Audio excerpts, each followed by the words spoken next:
본 방송에서 제공하는 투자 정보는 투자 판단에 대한 조언입니다.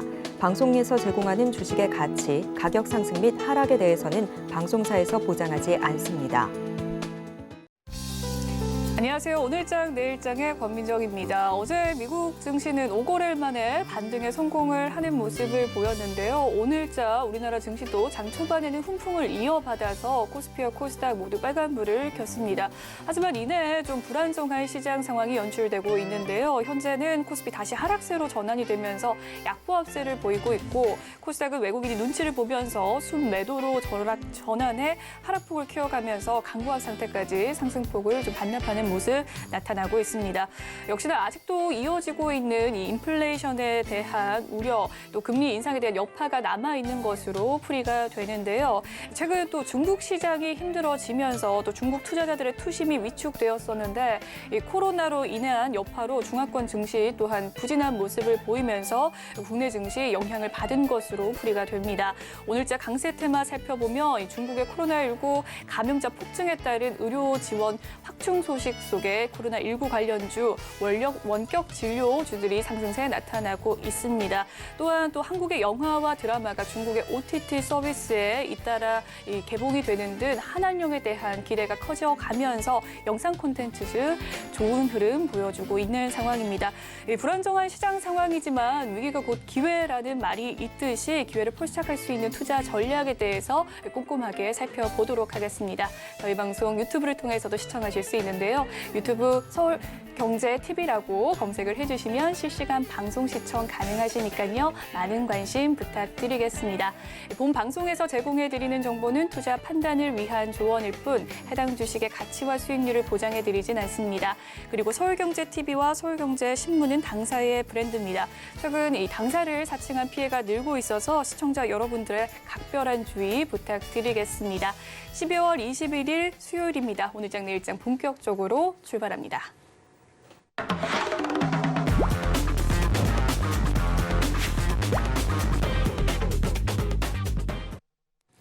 이 시각 보도본부 시간입니다. 오늘은 최민정 기자와 함께합니다. 어서 오세요. 네, 안녕하세요. 네, 그러면 오늘은 어떤 헤드라인 들고 오셨을지 화면으로 만나보겠습니다.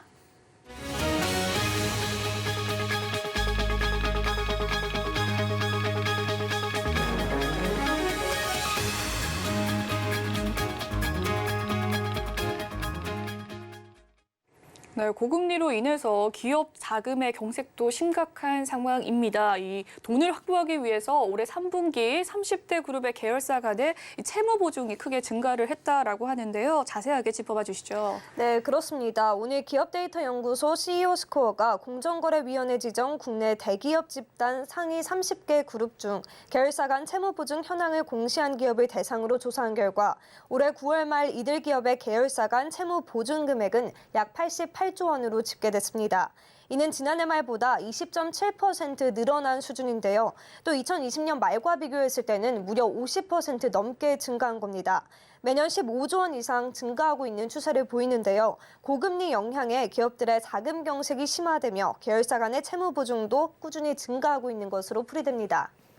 네, 이 중에서 채무 보증이 가장 많은 기업은 어디였습니까? 네, 많은 분들이 궁금해하실 것 같은데요. 30대 그룹 중에서 채무 보증이 가장 높았던 기업은 약 11조 원의 SK였습니다. 이어 삼성, 농협, 포스코, LG 등의 순으로 높았는데요. 자본 대비 채무 보증으로 살펴보면 효성이 가장 높았습니다. 효성의 채무 보증은 5조 원 정도로 자본 대비 80.3%였습니다. 채무 보증이 자본 규모를 넘긴 기업도 있는데요. 효성화학은 자본이 5천억 원인데 채무 보증이 약 1조 7천억 원으로 무려 311.5%에 달하며 초과폭이 가장 컸습니다. 이 외에도 삼성 엔지니어링, 하나에너지, SK온 등도 채무 보증이 자본 규모를 넘어섰습니다. 이에 시장에선 자본에 비해 지나치게 채무 보증이 많은 기업에 대해선 관리와 감독이 필요하다고 조언하기도 했습니다. 네, 다음 소식입니다. 금융위원회가 중소기업들의 회계 부담을 덜기 위해서 회계 규제를 일부 완화한다고 전했는데요. 어떤 부분이 바뀌나요? 네, 중소기업들이 어려움을 토하자 이제 부담을 줄이기 위해서 회계 규제 일부가 완화될 전망입니다. 우선 자산 5천억 미만의 소규모 비상장 기업의 경우 연결 재무제표 작성 범위가 종전 모든 범위에서 외부감사법 적용 대상된 종속기업으로 적용될 예정입니다. 이에 더해 주가 변동에 따라 행사 가격이 조성되는 금융부채 관련 평가 손익은 별도의 주석으로 명확히 공시하도록 했습니다. 경영 성과 개선으로 주가 상승 시 리픽싱 조건부 금융부채가 증가하면 상장 기업의 손익이 왜곡되는 경향이 있었기 때문입니다. 이에 금융위는 정보 이용자의 이해도를 높이고 또 기업의 손익을 더욱 적절하게 반영하기 위해 이같이 수정했다고 전했습니다. 네, 중소기업들은 이번 이 규제 완화가 반가울 것 같은데 언제부터 시행이 됩니까? 네, 그럼 과연 언제 시행되냐 많이 궁금하실 것 같은데요. 금융위는 오는 31일부터 시행을 하기로 결정했습니다. 이에 시행일이 속하는 회계 연도부터 적용을 해나갈 예정인데요. 아울러 내년 1월 1일 이후로는 금융업 회사 고객 예수금의 현금 흐름표상 분류도 영업활동으로 변경키로 했습니다. 현행 일반 기업 회계 기준에선 금융업 회사의 고객 예수금 관련한 현금 흐름 재무 활동으로 분류해 영업활동 현금 흐름을 적절하게 표시하지 않았다라는 의견을 받기도 했는데요. 이에 금융위는 앞으로 개정 기준에 대한 지속적인 홍보와 교육을 통해 원활한 적용을 유도한다는 계획을 발표했습니다. 네, 마지막은 부동산 소식입니다. 내 집 마련을 꿈으로 두고 계신 분들 많으실 것 같은데요. 서울에서 내 집을 마련하기 위해서는 14년이 필요한 것으로 집계가 됐다고 합니다. 어떤 내용이죠? 네, 지난해 집값이 크게 올랐죠. 지난해 기준으로 따져봤을 때 수도권에 집을 사기 위해서는 월급을 꼬박 모아서 10년을 모아야 가능한 것으로 집계됐습니다. 서울의 경우는 더 심했는데요. 수도권은 10년이라면 서울은 여기에 4년을 더 모아서 무려 14년 동안 월급을 꼬박 저축해야 집을 살 수 있었습니다. 국토교통부의 조사 결과 지난해 수도권 자가가구의 PIR은 중위수 기준 10.1배로 2021년 8배보다 높아졌습니다. PIR은 월급을 쓰지 않고 꼬박 돈을 다 모아 집을 장만하는 데 걸리는 시간을 뜻하는데요. PIR이 8배에서 10.1배로 증가했다는 것은 월급을 꼬박 모아서 집을 장만하는 게 8년에서 10년으로 늘어났다는 것을 의미합니다. 네, 그렇군요. 다만 또 월 소득 대비 월 임대료의 비중은 감소했다라고 하는데 어떤 내용이죠? 네, 작년에 부동산 상황을 생각해보면 쉽게 이해할 수 있습니다. 작년에는 영끌, 이른바 영혼까지 끌어모아서 집을 샀던 사람들이 많았는데요. 이러한 영향으로 내 집 마련한 사람들이 많아지면서 소득을 임대료에 사용하는 사람들이 줄어든 겁니다. 전국 기준 월 소득 대비 월 임대료 비중은 1% 가까이 줄었고요. 수도권 기준으로는 18.6%에서 17.8%로 줄어들었습니다.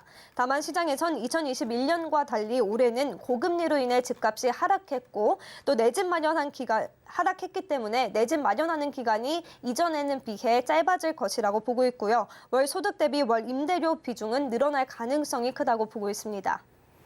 네, 지금까지 이시각 보도본부 최민정 기자와 이야기 나눠봤습니다. 오늘 말씀 감사합니다. 감사합니다. 네, 이번 시간은 이시각 증시 시황 브리핑 해드리고 서울경제TV 특징주 소개해드리는 시간이죠. 김혜연 캐스터가 준비하고 있습니다. 안녕하십니까. 캐스터 김혜연입니다. 미증시가 5거래일 만에 반등 흐름을 보여주었습니다. 일본은행의 깜짝 긴축에도 불구하고 연이은 지수 하락이 이어지다 보니까 저가 매수세가 유입이 됐다라는 이야기가 나오고 있는데요. 오늘 우리 국내 시장도 이 같은 영향을 받으면서 상승 출발은 보였지만 시간이 갈수록 변동성이 나타나고 있는 상황입니다. 그럼 자세한 이 시각 지수 상황부터 짚어보도록 하겠습니다. 코스피 지수가 오후장 들어서 힘이 다소 빠지고 있는 모습입니다. 현재는 0.17% 내린 2,329포인트대에서 거래가 되고 있고요. 코스피 시장에서는 오늘 음식료 관련주들 강세 보여지고 있고요. 의료 정밀 관련주들도 오름세를 보여주고 있습니다. 이어서 코스닥 지수도 확인해 보시죠. 코스닥 지수 그래도 이 코스피 대비해서는 견조한 모습이 나타나고 있습니다. 현재 0.34% 오른 705포인트대에서 거래가 되고 있고요. 오늘 코스닥 시장에서는 대부분의 업종이 강세를 보이고 있는데 그 가운데 이 코로나19 관련한 종목들의 상승이 눈에 띄고 있습니다. 네, 이어서 수급도 확인해 보시죠. 네, 기관이 홀로 매수 우위를 보여주고 있습니다. 이 외국인의 매도세는 3거래일 연속 이어지고 있고요. 기관이 현재 홀로 1,388억 원의 매수 우위를 보여주고 있습니다. 네, 이어서 코스닥의 수급도 확인해 보시죠. 네, 외국인이 장중에 현재 매수로 전환을 해준 모습입니다. 소폭의 매수세가 들어와 주고 있고요. 이 코스닥 시장에서도 기관의 매수세가 들어와 주고 있죠. 기관이 537억 원 매수 우위 보여주고 있습니다. 네, 이어서 오늘장 상승하는 업종 테마도 살펴보겠습니다. 이 콘텐츠 관련주들이 전일 하루 조정을 보이더니 또 하루 만에 이렇게 반등 흐름을 보여주고 있는 상황입니다. 전일 미국에서 이 아바타2 개봉 첫 주의 성적이 시장의 예상치를 하회했다라고 하면서 영향을 받는 모습이었는데요. 국내에서는 개봉한 지 5일 만에 200만 명을 돌파했다라는 소식이 전해지고 있죠. 이 국내에서의 흥행 소식에 다시 한번 이 관련주들 2에서 3%대 넘는 상승세를 보여주고 있고요. 여기에 오늘 또 힘을 받을 만한 뉴스가 나왔습니다. 중국 OTT 플랫폼에서 한국 콘텐츠 서비스 재개가 될 뿐만 아니라 6년 만에 이 중국의 대형 방송사인 안의성 TV가 한국 드라마를 방영하겠다라고 예고를 했습니다. 이 같은 소식에 콘텐츠 관련주들 다시 한번 힘을 받고 있는 모습이고요.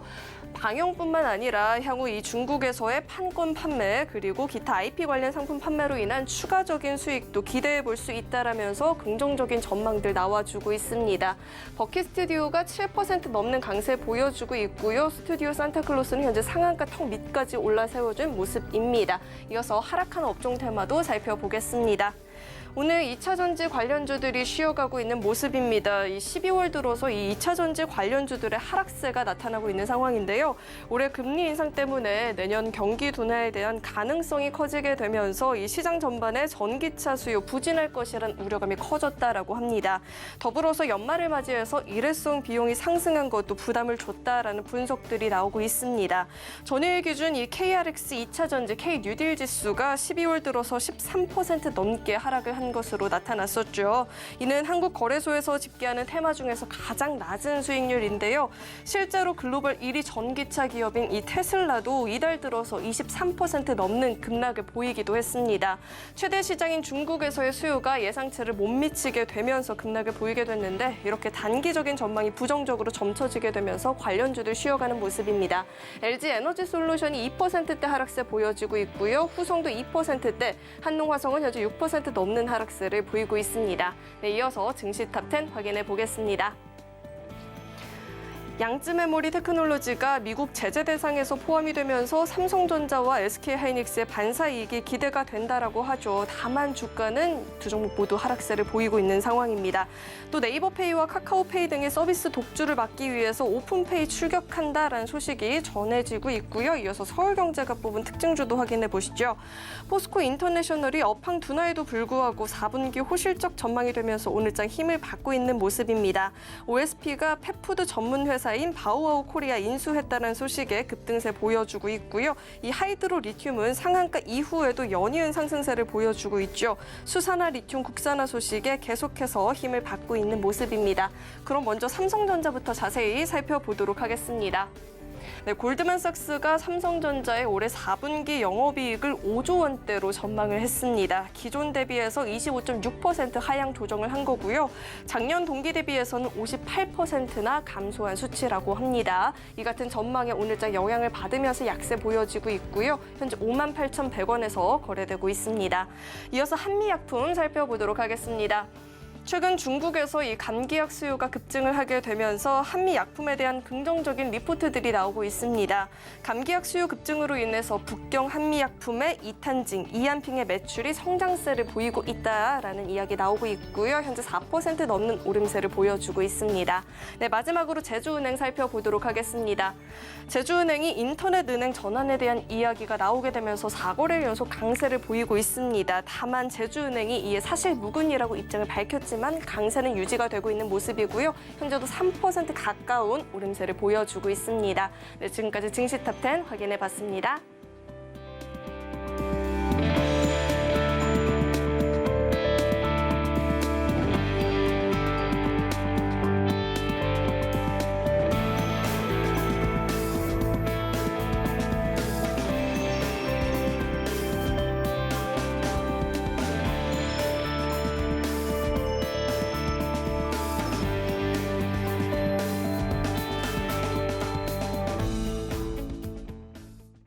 네, 이번 시간은 외국인과 기관의 수급 상황을 포착해보는 수급 포착 시간입니다. 오늘은 메리츠증권 강남금융센터 정영훈 과장 연결되어 있습니다. 안녕하세요, 과장님. 네, 안녕하세요. 네, 수급 상황 살펴보고 왔습니다. 종목별 흐름은 어떻습니까? 네, 우선 오늘 기관 투자자들이 순매수하고 있는 종목 중에서 스튜디오 드래곤이 오늘 강세 흐름을 띠고 있는데요. 최근에 계속해서 수급이 좀 유입이 되면서 시장에서 좀 주도주로서 좀 부각이 되는 모습이 좀 나타나고 있습니다. 그러한 이유는 아시다시피 최근에 내년도 이제 실적 개선의 기대감과 더불어서 한한령 해제에 대한 그런 좀 기대감이 더해지면서 최근에 지금 모멘텀이 부각되는 것으로 그렇게 보여주고 있는데요. 내년에 이제 2023년도에 넷플릭스를 비롯해서 티빙, 디즈니 같은 OTT 오리지널 작품 제작에 약 한 13작품 이상이 좀 기대가 되면서 내년도에 이런 외형과 수익성 개선에 대한 기대감이 좀 더해지면서 최근에 주목을 받고 있다. 볼 수가 있겠습니다. 그리고 오늘 오리온 같은 경우에 오늘 좀 신고가를 좀 경신하는 그런 좀 흐름이 나오고 있는데요. 지난 11월 달 실적 호조세와 더불어서 중국 시장에서 좀 회복 추세에 진입했다라는 그런 좀 증권가 분석에 힘입어서 오늘 좀 외국인 수급 유입과 함께 강세 흐름을 띠고 있다라고 볼 수가 있겠고요. 그리고 오스테 임플란트도 마찬가지로 11월 임플란트 수출액이 전월 및 전년 동기 대비해서 호조세를 보였다라는 그런 소식이 전해지면서 오늘 강세 흐름을 띠고 있다라고 볼 수가 있겠습니다. 전반적으로 오늘 외국인과 기관의 수급을 보게 되면 역시나 이러한 실적 개선에 대한 좀 기대감이 높은 그런 좀 종목군들 쪽으로 수급이 몰리고 있는 그런 모습이 나타나고 있다라고 볼 수가 있겠습니다. 네, 이 시각 수급 특징주의 흐름들 살펴봐 주셨습니다. 오늘자 수급은 실적 개선에 대한 기대감이 높은 종목에 수급이 쏠리고 있는 현상 나타나고 있다라는 이야기를 해주셨고요. 또 특징주로서 스튜디오 드래곤과 오리온, 오스템 임플란트까지 이야기 나눠주셨습니다. 그렇다면 과장님께서 포착한 특징주 어떤 종목일까요? 네, 이 중에서 지금 4분기 역대 최대 분기 실적이 좀 기대가 되고 있는 오리온을 오늘 수급 특징주로 포착을 해봤습니다. 오리온 같은 경우에는 이제 지난달 11월 주요 국가 단순합산 실적이 발표가 됐는데요. 지난 11월 달에 매출액이 전년 동기 대비해서 33% 증가한 2,655억 원을 기록을 했고요. 영업이익 같은 경우에도 전년 동기 대비해서 63%나 급증한 528억 원을 기록을 하면서 큰 폭의 지금 성장세가 이어졌습니다. 어제 신제품 출시와 더불어서 매대 점유율이 확대되는 그런 좀 모습이 보였고요. 또한 이제 중국 시장에서 춘절 선물 세트 판매가 호조세를 보이면서 고성장을 기록을 했다라고 볼 수가 있겠습니다. 국내 시장 같은 경우에도 매출이 한 25% 정도 성장세를 보였는데요. 제품 판가 인상이 이제 온전히 반영이 되면서 이러한 실적 성장세가 나타나고 있는 상황이다라고 볼 수가 있겠습니다. 지금 4분기에도 가격 인상 효과와 또 환율 효과가 더해지면서 역대 분기 최대 실적을 경신할 것으로 좀 전망이 되고 있는 상황이고요. 또한 내년도 같은 경우에도 스낵라인 증설이라든지 이런 캐파 증설을 통해서 추가적인 성장이 좀 기대가 되고 있는 만큼 계속해서 좀 주목을 해봐야 될 시점이 아닌가 그렇게 보고 있습니다. 네, 오늘 정용훈 과장의 포착 특징주는 오리온이었고요. 그에 따른 가격 전략까지 들어봤습니다. 지금까지 메리츠증권 강남금융센터 정용훈 과장과 이야기 나눠봤습니다. 오늘 말씀 감사합니다. 네, 고맙습니다. 네, 오늘 시장을 주도하는 업종과 이슈에 대해서 심층 분석해보는 마켓 로드맵 시간으로 넘어가 보도록 하겠습니다. 오늘은 골드스타 넷셋의 박철민 이사 연결되어 있습니다. 안녕하세요, 이사님. 예, 반갑습니다. 네, 최근에 이 상승폭을 키운 하이드로 리튬에 대한 이야기 나눠보도록 하겠습니다. 오늘장 초반에 14% 넘게 급등을 하면서 3만 원 선을 터치를 했는데요. 지금은 다시금 상승폭을 좀 반납한 모습이지만 4거래일 연속 상승하는 흐름입니다. 아무래도 이 하이드로 리튬의 최대 주주인 리튬 플러스가 국내 최초 배터리 등급의 초고순도 수산화 리튬을 대량 생산하는 것에 성공했다라는 소식 속에서 좋은 흐름 보여주고 있는데요. 이와 관련해서 또 LG 엔솔이 있고요. SK온, 삼성 SDI가 생산하는 이 하이니켈 배터리에도 또 사용이 가능하다라고 전해지는데 이 배터리 시장에서 어떤 영향력을 줄지 자세한 소식 먼저 전해주시죠. 예, 하이드로 리튬 최대 주주인 리튬 플러스가 국내 최초로 배터리 등급의 고순도, 초고순도 수산리튬 대량 생산에 성공했다는 이제 소식이 전해지면서 굉장히 좀 급등세가 이렇게 나오고 있습니다. 하이드리튬의 최대 주주 리튬 플러스는 이날 실제로 이제 초도품 생산에 성공했다고 밝혔고요. 이게 이제 배터리 등급, 수산리튬의 배터리 등급이나 이제 자체 성분 분석 결과 99.995%에 달한다는 굉장히 높은 그런 어떤 결과표가 나왔습니다. 즉 배터리용 원재료 규격에도 부합한 만큼 LG에너지 솔루션이라던가 SK온 이런 이런 기업들이 생산하는 하이니켈 MDM 배터리에 사용할 수 있게 됩니다. 즉 니켈과 잘 부합하는 전기차 등에 쓰이는 고성능 배터리에 사용이 가능하다는 의미고요.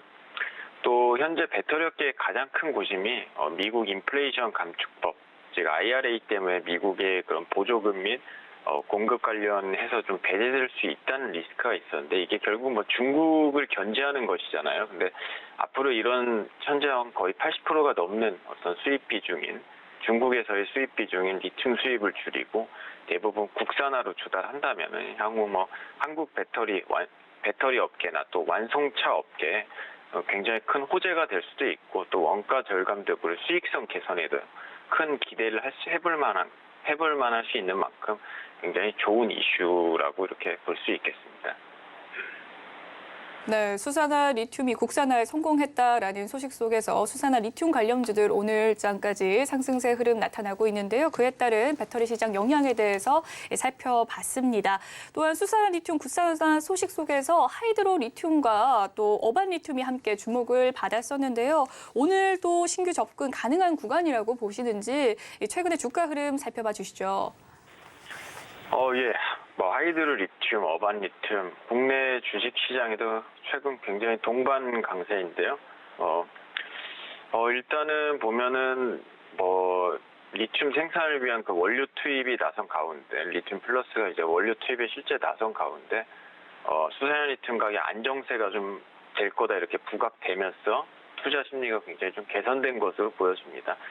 하이드리튬, 어반 리튬 금주에만 거의 70% 가까운 급등이 있었고요. 금일은 고점에서 좀 조정을 받고 있는 상황이네요. 사실 어반 리튬 같은 경우에는 이름에는 리튬이 들어가는데 실사업은 반도체 검사 장비나 콘텐츠, 핸드폰 관련 사업에서 좀 매출 비중이 차지하고 있었는데 본격적인 리튬 관련 수요 증가와 본연 사업에 좀 더 충실하게 되면 상당수 매출 확대가 이루어지지 않을까 싶습니다.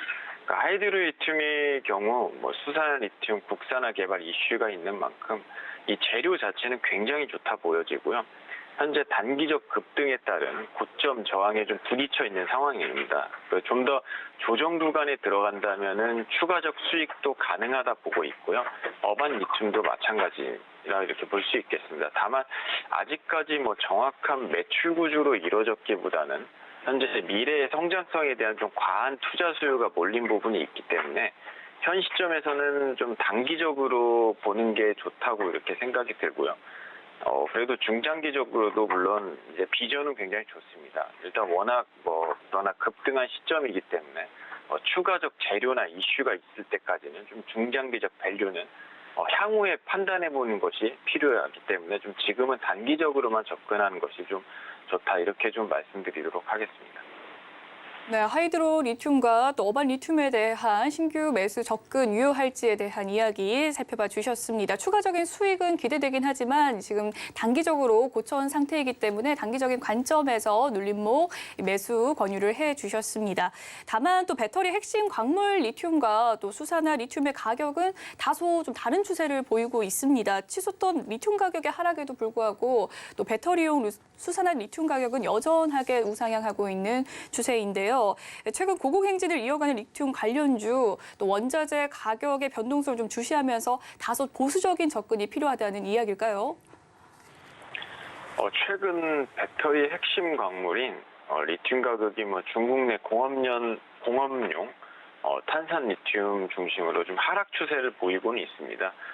그에 반해 실제 배터리에 사용되는 수산화 리튬 가격은 우상향 추세를 지속하고 있는데요. 다만 배터리 완성체가 리튬 가격으로만 좌우되는 것이 아니라 관련해서 뭐 리튬뿐만 아니라 니켈이라든지 이런 원자력 가격이랑도 좀 상관이 있는데 이런 원재료 가격 오히려 좀 올라가는 부분도 있고요. 또 현재는 중국 경기 침체로 인해서 자체적인 일시적인 좀 수요 부족도 나오는 부분도 있는 것 같고요. 또 전 세계적으로 볼 때 공업용 탄산 리튬과는 달리 배터리용 수산 리튬 수요는 꾸준히 상승세를 지속하고 있어서 중국산 공업용 탄산 리튬을 원재료로 사용하는 국내 회사들에게는 오히려 수혜가 예상되는 상황입니다. 단기적인 하락은 있을 수 있어도 전망치로 봤을 때 향후 5년 이내는 좀 배터리 공급보다는 수요가 많은 시장이기 때문에 보수적인 접근보다는 경기 하단에서 적극적인 그런 매집도 필요한 부분이다 이렇게 좀 말씀드리도록 하겠습니다. 네, 경기 하단에서 적극적으로 매집하기를 권유를 또 해주셨는데 아까 또 단기적으로 접근을 하라라는 말씀해 주셨습니다. 이 리튬주 추격 매수와 또 신규 매수를 원하시는 분들이 있을 텐데 보유자의 영역인지 아니면 신규 매수 가능할지 어떻게 보십니까? 먼저 신규 매수도 당연히 가능하고요. 뭐 이따가 제가 이제 종목도 드릴 건데 일단 전반적으로 좀 최근에 급등한 뭐 아까 말씀드린 하이드로 리튬이나 어반 리튬 같은 경우에는 일단 뭐 밸류를 떠나서 지나치게 좀 급등을 하기 때문에 이렇게 주가가 과열되게 되면은 뭐 성장성이라던가 안정성 대비 어느 정도 조정을 받을 수 있는 타이밍이 나오게 되고요. 다만 지금 전체적인 2차 전지의 배터리 시장은 전 세계적 글로벌적으로 봤을 때 분명히 이제 공급보다는 수요가 아직 많은 시장이거든요. 그렇기 때문에 이런 부분에서 뭐 판단했을 때 분명히 앞으로도 좀 이슈가 계속 나올 것이고 이런 점을 봤을 때 뭐 큰 기업 현재 많이 저점을 형성된 어떤 대기업사 완성체 업체는 분명히 지금도 어느 정도 중장기적인 부분에서 좀 접근이 필요하다 이렇게 좀 생각이 듭니다. 네, 그렇군요. 어반 리튬에 대해서 이야기를 또 해주셨고 하이드로 리튬은 어떻게 보십니까? 하이드로 리튬도 마찬가지고 다만 이제 어반 리튬 대비 하이드로 리튬이 지금 최대 주주의 굉장히 큰 굉장히 좋은 이슈가 있었죠. 수산 리튬의 국산화라는 굉장히 좋은 이슈가 있어가지고 우리가 중국이라던가 이제 타국에 의존하는 게 아니라 국산화를 계속 개발할 수 있는 부분도 있고요. 이렇게 되면은 뭐 미국의 IRA 감축법에도 이런 배제되지 않고 우리가 여기에도 규제를 이제 벗어날 수 있는 그런 부분이 있기 때문에 하이드로 리튬 같은 경우에는 분명히 재료 자체는 굉장히 좋습니다. 근데 어반 리튬이랑 같은 맥락으로 보는 건 역시 단기적 급등, 특히 고점 형성에 대해서 강한 매물대에 형성되기 때문에 뭐 기술적으로는 일단은 조금 중장기적으로는 조심해야 될 필요가 있다. 이런 차원으로 좀 말씀드리도록 하겠습니다. 네, 그렇군요. 한편 또 미국 정부가 논란인 IRA법 시행을 앞두고 또 핵심 요건인 이 배터리 부품과 핵심 광물의 세부 규정을 내년 3월에 공개하기로 했습니다. 국내 배터리 업계에 미칠 영향은 어떻게 보시나요? 예, 미국 IRA 핵심이 이제 중국 견제거든요. 중국에서 조달되는 리튬이 우리나라의 경우 80%가 넘고 우리나라뿐만 아니라 다른 외국 기업들도 상당수 의존도가 높다 이렇게 볼 수 있습니다. 근데 이게 미국 입장에서도 현 시점에서는 강하게 밀어붙이기는 어려운데 지금 전 세계가 강력한 인플레이션으로 인해서 물가를 잡기 위해서 지금 급격한 긴축을 하면서 허리띠를 졸라매고 있거든요. 근데 물가 상승률을 감안할 때 현재로서는 이렇게 갑작스러운 중국 견제를 하게 되면은 오히려 물가를 자극을 시킬 수 있습니다. 그만큼 당연히 이제 공급이 자유롭지 못하게 되면은 수요에 충족을 하지 못하니까 여기에서 가격 상승을 야기할 수 있는 것이죠. 때문에 다소 이제 뭐 이거는 아직 확실한 건 아니고 좀 예상컨대 다소 좀 지금의 IRA 규정보다는 좀 완화되는 그런 규정이 나올 거라고 이렇게 좀 생각이 들고요.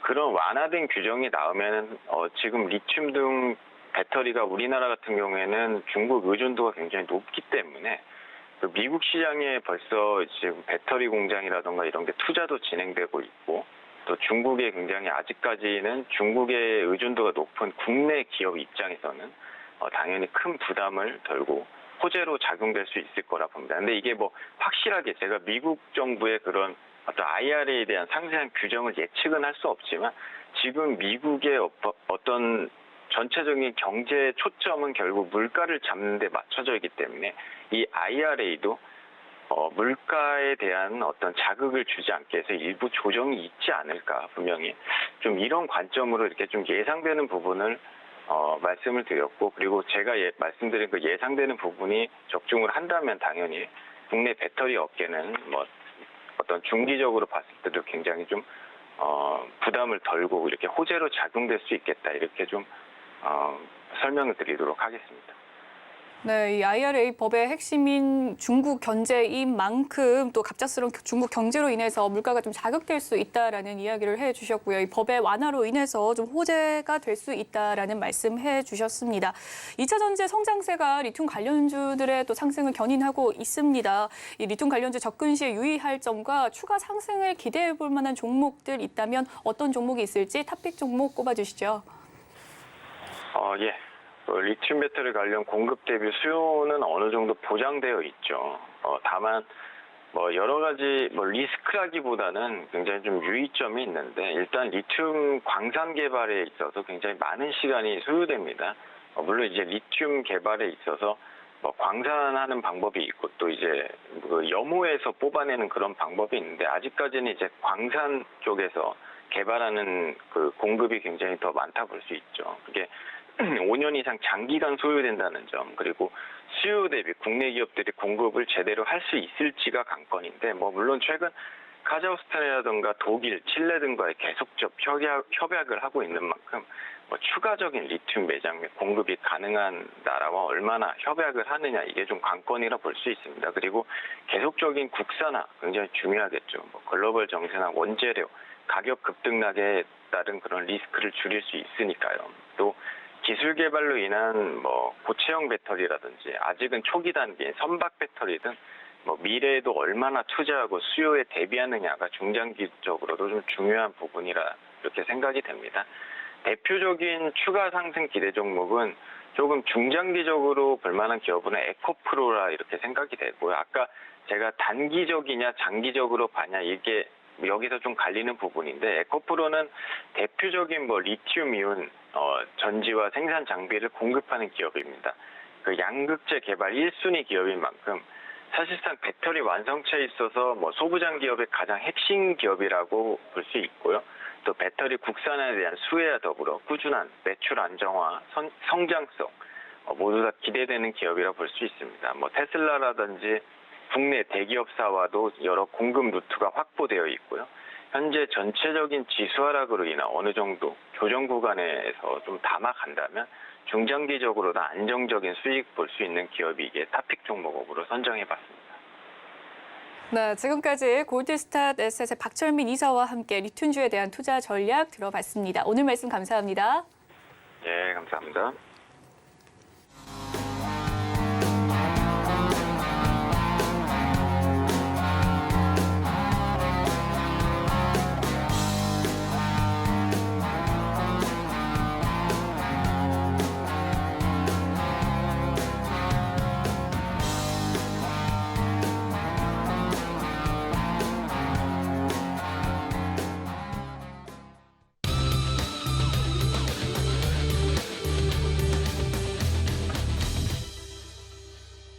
마켓 리더들과 함께 시장의 핵심 이슈를 짚어보는 이슈 칼럼 시간입니다. 오늘은 인포스탁 데일리 기업정책연구원장이신 최항호 원장님과 함께합니다. 어서 오세요. 네, 고맙습니다. 네, 뉴욕 증시가 어제 5거래일 만에 반등을 했습니다. 오늘자 우리나라 증시도 모처럼 좀 반등세가 나오나 했는데 코스피가 지금 좀 빠지는 모습을 보이고 있네요. 증권가에서는 또 글로벌 금융시장이 과매도 상태다라고 판단을 하면서 추가적인 하락은 거의 없을 것이다라고 분석을 하기도 했었는데, 최근에 글로벌 시장의 방향성은 좀 어떻게 보셨을까요? 최근에 솔직히 말씀드리면 지금 큰 손들은요 다 지금 아주 좋은 무인도에 가서 쉬고 있습니다. 몰디브 가서 모히또 한 잔씩 하고. 그러니까 지금 유동량이 굉장히 적어요. 그리고 큰 손들은 다 빠져서 북클로즈 하고 지금 뭐 우리 개인 뭐 투자자들만 지금 하기 때문에 큰 대세를 이루는 부분들은 없지만 영향을 준 것들은 몇 가지가 있죠. 첫째 이제 일본 BOJ에서 사실 이제 마이너스 금리를 뭐 그대로 유지를 했습니다만은 상한의 어떤 그 폭을 0.25에서 0.5로 늘렸거든요. 그러다 보니까 이게 금리 인상 아니냐 뭐 이러면서 엔화가 강세가 되고 달러가 약세가 되면서 그것이 오롯이 뉴욕 증시에 영향을 미치면서 달러가 약세가 되니까 유가가 올라갔어요. 뭐 이제 등등의 그런 어떤 이 사이클에 의해서 지금 올라갔고요. 어쨌든 간에 뉴욕 증시가 남긴 오늘의 어떤 이 흔적은 달러 가치가 급락했다. 이 부분들로 잘 해주시면 될 것 같고요. 일단 그리고 뭐 미국 증시 잘 아시겠지만 bad is good, good is bad거든요. 그래서 지금 현재 미국도 집값 잡으려고 굉장히 노력을 하고 있습니다. 집값이 왜 그러냐면 CPI의 30%를 차지하고요. 우리나라와 달리 자가주거비가 미국의 소비자 물가에 들어갑니다. 그다음에 PCE, 연준에서 바라보고 있는 소비지출 부분들에서도 15%가 들어가는데 지금 집값이 떨어지고 있어요. 떨어지고 있는 상황에서 뭐 지금 이제 신규 주택 착공 공사 수건이 이제 떨어졌다 뭐 이러니까 굉장히 좀 믹스된 시그널을 보내면서 어떤 뭐 상승할 수 있는 하락할 수 있는 그런 뭐 동력에는 다 제한을 걸었던 그런 부분들이기 때문에 일단 지금부터 일주 뭐 한 열흘 남았습니다만은 전혀 지금 증시를 게임 체인저처럼 바꿀 수 있는 이벤트라든가 모멘텀은 하나도 없기 때문에 여러분이 1월 달에 또 2월 1일 날 있는 FOMC 이런 것까지 다 예상을 하시고 지금은 조금 관망하는 자세로 보시면은 편하시리라고 생각을 할 것 같습니다. 네, 최근 시장의 방향성에 대한 이야기를 남겨주셨습니다. 어제죠. BOJ 정책 변화로 인해서 엔화가 강세를 띠면서 달러가 좀 약세를 보이는 현상이 나왔습니다. 달러 가치가 좀 급락을 했지만 또 지수 급락에 따른 저가 매수세의 영향으로 또 미국 증시 5거래일 만에 반등을 하는 모습을 보였네요. 이와 함께 또 게임 체인저로 작용할 요인이 아직은 보이지 않는다라는 이야기를 해주셨습니다. 추가 하락이 또 제한적일 것이다라는 관측도 나오고 있지만 국내 개인 투자자들은 정말 힘든 상황일 겁니다. 또 투자자의 예탁금은 올해 또 지속적인 하락세를 보이면서 연중 최저 수준을 경신했다고 하는데요. 그러면 계속해서 강망세로만 좀 바라봐야 될까요? 근데 일단은 뭐 법 개정 사항들이 지금 뭐 시원하게 풀리질 않아서 뭐 대주주 요건이라든가 이런 것들이 지금 빨리 뭐 법제화돼야 되는 부분들이 지금 안 나오는 상황인데 사실 올해와 내년은 굉장히 다른 시장이라고 저는 보고 있어요. 그래서 2022년은 저는 달인 시장이라고 얘기를 하고 싶거든요. 강한 달러와 인플레이션이 좌지우지했던 상황이고요. 2023년 제가 이걸 하나 만들어 갖고 있는데 아바타 시장. 아바타 한번 보셨어요? 너무 재밌어요. 보세요. 근데 네. 자, 왜 아바타 시장은 아는 아시아 신흥국 약세장이 종료되는 지금 시그널입니다.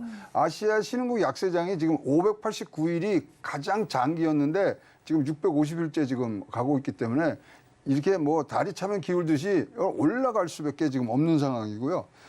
지금 바이오 업종계에 가서 뭐 세미나도 듣고 얘기를 해보면 바이오 업종의 그런 주가들을 생각할 때 2022년, 21년하고 절대 비교를 안 합니다. 20년하고 비교를 하더라고요. 왜 20년하고 비교하냐? 코로나19가 갖고 왔던 흔적을 빨리 지워야 2023년대에 올바른 투자를 할 수 있다. 이런 생각들을 갖고 계시는데, 망치로 한 대 맞은 것 같아요. 그래서 거품을 빼는 그런 부분들을 갖고 가셔야 되고요. 타는 타짜입니다. 자, 근데 저기 이제 쉐이퍼 이론, 레이 달리오가 쉐이퍼 이론하고도 이제 연결이 된다면, 타짜가 영어로 쉐이퍼거든요. 근데 자, 어떻게 하셔야 되냐면요. 제가 갖고 온 타짜는 다른 뜻이 있어요. 밑장 빼기를 하셔야 돼요. 네. 왜냐면은, 낙폭 과대주부터 사셔야 됩니다. 그리고, 지금 우리 한국장도 굉장히 지금 우리 급락기에 최저점까지도 지금 와 있는 상황이기 때문에 자, 타짜가 되셔서 밑장 빼기를 하시는 시장, 전체로 전략을 짜신다면 내년은 아바타다. 올라갈 준비를 하고 우리가 2022년과 비교하지 말고 우리는 아주 크게 포트폴리오를 짤 때 진짜 최저 낙폭 과대주부터 하나하나 밟아 올라가시는 장을 한다면 제가 장명을 했지만 굉장히 이게 저는 와닿는 그런 전략이지 않겠냐 이게 보여줍니다. 네, 굉장히 귀에 쏙쏙 들어오는 투자 전략인데요. 2023년 이제는 달인에서 아바타 시장으로 넘어간다라는 이야기를 해주셨습니다. 아시아 신흥국의 약세장이 이제 종료가 되면서 또 바이오 업종에서 이제 옥석 가리기가 나올 것이다라는 이야기를 해주셨고요. 또 타짜의 이론을 밑장빼기밖에 생각이 안 나네요. 네, 과대 낙폭주를 좀 담아보는 것이 좋은 전략이다라는 말씀을 해주셨습니다. 근데 저희가 지금 PBR도 0.9까지 내려왔고요. 그다음에 퍼도 지금 9배 밑에서 내려갈 수 있는 만큼 다 내려가 있거든요. 그러니까 절대적인 저평가가 돼 있다고 생각을 하시면 됩니다. 그래서 거기서부터 지금 가시고요. 내년도에 제일 중요하게 생각하는 건 저는 수출이에요. 여러분 이제 수출 증가 그래프하고 우리나라 코스피 코스피 선하고 같이 보시면요. 진짜 일란성 쌍둥이에요. 똑같이 움직입니다. 뭐 우리나라 이제 기업의 어떤 구성을 보면 수출하는 기업이 70%고 거기서 수출이 잘 돼야지만 기업 이익이 나고 실적이 이제 증시에 반영이 되는 부분들이 있기 때문에 내년은 더도 덜도 볼 거 없이 제일 중요한 최강의 어떤 지표 그다음에 어떤 방향점은 수출을 보셔야 돼요. 올해 몇 번 말씀드려요. 올해는 1일 3환율 해야 된다 그랬잖아요. 그게 아니라 내년에는 수출이 어떻게 되느냐를 조금 더 보시고 반박자만 빠르게 가시면 굉장히 좋은 전략이 될 것 같고요. 뭐 하다 보니까 증권사에서는 네. 그래도 상단을 3,000으로 놓을 것 같았는데 상단을 3,000을 안 놓고 평균이 2,671이에요. 낮네요. 아이고 뭐 근데 좀 바뀌긴 하겠죠. 뭐 이제 지금하고 매번 뭐 분기마다 바뀌긴 하는데 지금 저는 3,000은 지금 돌파하지 않겠냐 지금 뭐 생각을 하는데 저도 이게 감히 말씀드릴 수 없는 게 작년 요맘때 제가 3,500을 넘는다고 주장하다가 지금 굉장히 지금 제 크리덴셜에 좀 문제가 생겼는데 어쨌거나 우리가 3,000을 한번 보시면서 가셔야 될 부분들도 있고요. 가장 중요한 수출이 얼마만큼 확대되는지는 꼭 여러분들이 지켜보시는 그런 방향점으로 보시면 될 것 같습니다.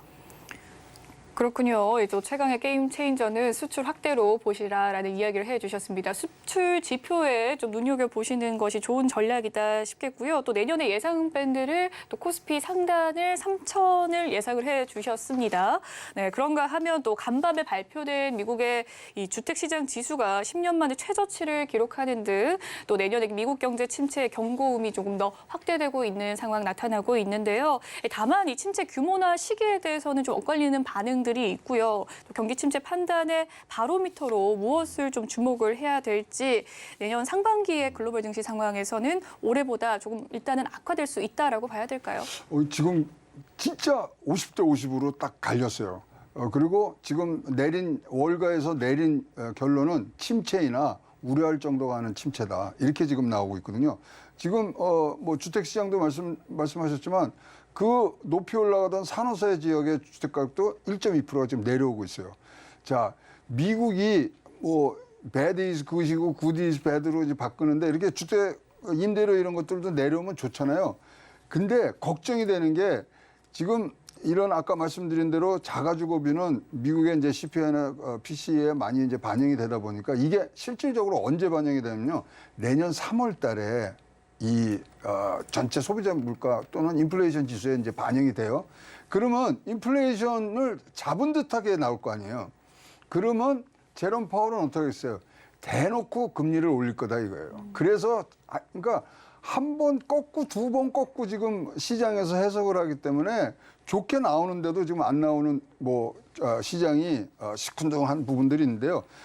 글로벌 경기가 이제 나빠지는 것에 대해서 이제 4가지 신호를 우리가 봐야 된다고 항상 들었습니다. 강달러가 지속되느냐. 지금 뭐 강달러로 가는 부분들도 있습니다만은 최근에 미국 뭐 2년물, 10년물 보시면요. 또 채권 수익률 보면요. 약달러로 가고 있어요. 약달러 간다면 미국이 인플레이션 잡았다는 얘기거든요.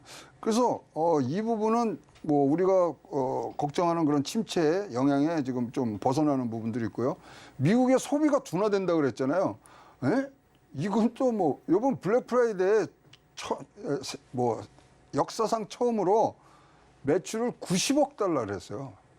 잘 나온 겁니까? 잘 나온 정도가 아니죠. 네. 90억 달러 처음 넘은 거예요. 그렇군요. 예. 그러니까 뭐 그다음에 사이버 먼데이에 120억 불로 했거든요. 또 그러니까 지금 미국 소비가 절대 약하지가 않은 거예요. 그렇기 때문에 소비 둔화에 대해서 경기 침체까지 가는 그런 방정식에서 보면 그것도 아니고요. 그다음에 이제 기업 실적 둔화에 대한 우려들이 많아서 침체라 그러는데 업종별로 보면 또 뭐 천차만별이거든요. 그리고 지금 월가에서 얘기하는 몇 가지 안 되는 공통 분모 중에 하나가 뭐냐면 뉴욕 시장은 2말 3초, 2분기 말과 3분기 초에는 강한 반등을 기대한다. 지금까지 보면은 산업혁명이라든가 어떤 무슨 이런 굴곡을 지나면은 약세장이 오고 그 다음에 올라갈 때는 강한 반등을 항상 보여왔기 때문에 그럼 지금 뭐 경기 침체가 되는 4대의 신호에 대해서 다 역으로 나오는 그런 지표들이 나오기 때문에 저도 지금 이제 뭐 여러 가지 이 방향성에 대해서 말씀을 드리고 있습니다만 내년에 침체라고 하는 부분들은 너무 우리가 뭐 우려하고 너무 거기에 몰입돼서는 안 될 것 같습니다. 침체는 있습니다. 과하지 않은 침체. 이것이 내년도 상반기 그다음에 하반기에는 그것을 치고 올라가는 부분. 이런 것들이 내년도에는 뭐 펼쳐질 수 있는 그런 뭐 좋은 시나리오라고 보여지고 있습니다.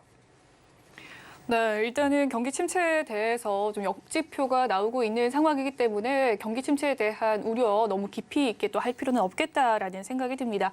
이 내년 증시 역실적 장세가 또 점쳐지고 있습니다. 증시를 이끌 주도주로 반도체와 2차 전지주를 또 꼽히기도 하는데 그밖에 뭐 리쇼어링 또 중국 회복 관련주 등의 관심을 높여야 한다는 조언들이 나오고 있어요. 원장님께서 보시는 내년 유망 업종에 대한 견해 어떻게 보십니까? 일단 이제 그러려면 2022년도 머니 무브먼트를 한번 봐야죠. 우리가 태조 이방원에서 또 거기서 2박만 살았다가 그다음에 지금 어디에 와 있냐면 이 가시성 업종으로 지금 옮기고 있는 부분들이죠. 그러니까 이익이 날 수 있는 그러니까 회사의 실적이죠. 그러니까 전체 지수장이 아니라 이 기업장으로 종목 자체로 지금 옮기고 있는 부분들이거든요. 그래서 하나 이제 배운 건 뭐냐면 이렇게 유동성이 많이 부풀려져 있는 시장에서는 테마의 지속성은 굉장히 약하다. 그래서 사실 태조 이방원이면 저는 한 2년은 갈 줄 알았어요. 그게 뭐 이거 4개월 만에 없어지지 않습니까? 그래서 지금 보면 유망주라고 하는 것들을 보면 다시 전통적인 가치주 쪽으로 좀 많이 돌아가고 있습니다. 그래서 첫 번째 수출입니다. 수출에 관한 부분, 그다음에 방어주, 뭐 필수 소비재 통신 이런 거죠. 그다음에 2차 전지, 그다음에 아까 말씀드린 아바타에 타 밑장 빼기를 하시려면 낙폭 과대주를 가야 되는데 거기는 화장품, 게임, 제약 바이오 등이 있고 중국의 코로나 정책 변화에 따른 수혜들 받을 수 있는 부분들이 있고요. 제일 관심 가지신 부분은 반도체잖아요. 반도체는 지금 이 디램 가격이 어떻게 되고 메모리 가격이 어떻게 되고 많이 얘기들 하지만은 하나 공통적으로 나온 거는 2024년도 되면은 메모리 공급 부족이 온다. 이 시나리오에 대해서는 아무도 챌린지를 안 하고 있습니다. 따라서 2024년도 메모리 공급 부족에 대한 소식에 의해서 반도체 관련 업종들은 등락을 할 것 같고요. 이 시나리오는 계속 바뀔 수밖에 없는 상황이고 메모리에 뭐 반도체라고 하지만 메모리 반도체는 결국은 국내외 글로벌한 소비에 영향을 주는 아주 중요한 이 지표이기 때문에 전체적으로 보시면 일단은 상저하고의 모습을 갖고 갈 수 있는 부분들이고요. 지난 여름에도 한번 말씀드렸지만 이번에는 손흥민 전법이 제일 필요한 거죠. 오른발 왼발 다 쓰셔야 돼요. 그리고 반박자 빨라야 돼요. 그리고 아까 말씀드린 레이 달리오의 쉐이퍼 이론이라면 집중력이 사실 수익률의 성패의 가장 중요한 관건이었다는 얘기들을 하기 때문에 그런 것들을 딱 보시고 손흥민 존에 오면 그대로 슛을 하시지만 오른발 왼발 다 쓰실 수 있도록 여러분들이 준비하셔야 되고 반박자만 빠르게 움직이십시오. 내년도 올해 흉년이었잖아요. 그러면 내년에는 여러분 씨앗을 얻어야 되고 내후년에 대풍년 드시도록 준비를 하시는 게 가장 좋은 전략이라고 생각을 하고 있습니다. 네, 지금까지 인포스닥 데일리 최영우 원장님과 함께 글로벌 증시 점검 함께 해봤습니다. 오늘 말씀 감사합니다.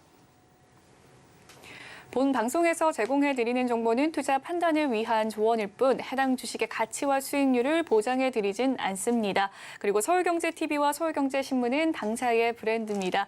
최근 당사를 사칭한 피해가 늘고 있어서 시청자 여러분의 각별한 주의 부탁드리겠습니다. 오늘 준비한 소식은 여기까지고요. 잠시 후 마감 2박 60분의 승부도 많은 시청 부탁드립니다. 저희는 내일 다시 찾아뵐게요. 시청해주신 여러분 고맙습니다.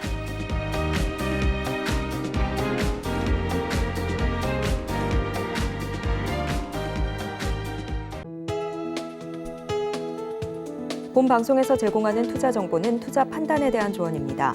방송에서 제공하는 주식의 가치, 가격 상승 및 하락에 대해서는 방송사에서 보장하지 않습니다.